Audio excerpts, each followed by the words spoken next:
Okay, now I have set up the mic in a different position for this exercise because you need to, because of the bar placement. So if the sound sort of waves in and out a bit, I apologize for that. Just do your best to listen to it closely. So barbell front squat, great exercise. Some things to keep in mind is it requires a great deal of flexibility to perform the first variation. Otherwise, the second variation is easier.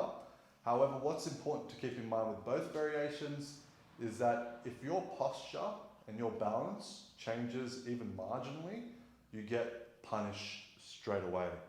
So this exercise places a great deal of emphasis on posture. That is key, and balance.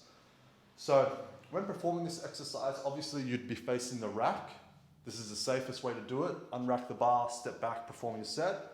But for demo purposes, so you can see what I'm doing, I'm going to show you what it looks like from the other way. But again, I cannot stress this enough. Face the rack, unrack the bar, perform your set, put the bar back. That way you can see where you're going. For demonstration purposes, I'm going to show you the other way. So, setting your grip, sort of start with shoulder width, or you can go a little bit wider depending on what's comfortable. Some might feel comfortable with narrower, some might feel comfortable with wider. And then what's important is trying to maintain a full grip. You're then going to rotate the bar, elbows are going to come underneath, and the bar is going to be resting on your shoulders and clavicle. So if we were to watch that back, my elbow comes up here, and the bar is resting along that shelf right here. It might feel a little bit uncomfortable at first. It might feel like it's almost choking you a bit. And that's okay, but over time you'll get used to it and you'll feel better. So, grip, making sure it's even, get a full grip on the bar, elbows come under, bar is resting on your shoulders, your wrists are only there to support the weight, to stop it from sliding down, but they're not doing the work of supporting the weight, they're just there to stop it from moving. And then coming down to a full squat, back up. One more. Back up. Once you've done your set, re-rack.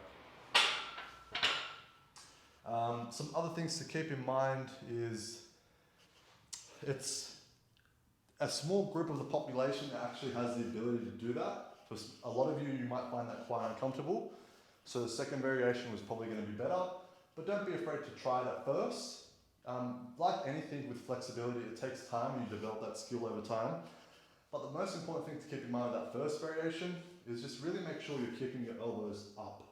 You don't want to allow them to drop, because if you're dropping your elbows, then chances are your wrists are doing the work of supporting the weight.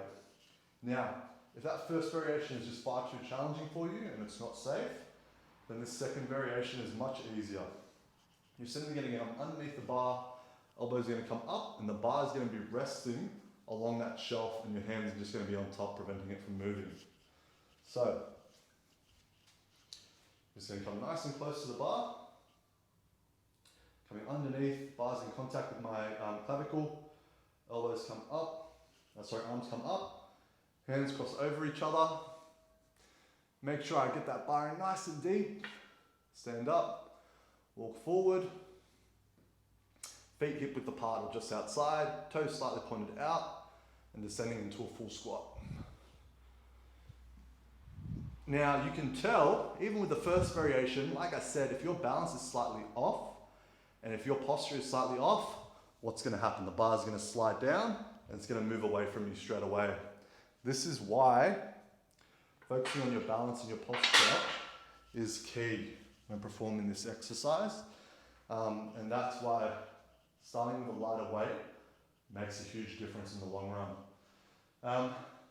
Chances are, even that second variation will feel a little bit uncomfortable, but over time, it'll get better. You might even notice a little bit of bruising on the shoulder, and that's fine. This exercise is safe.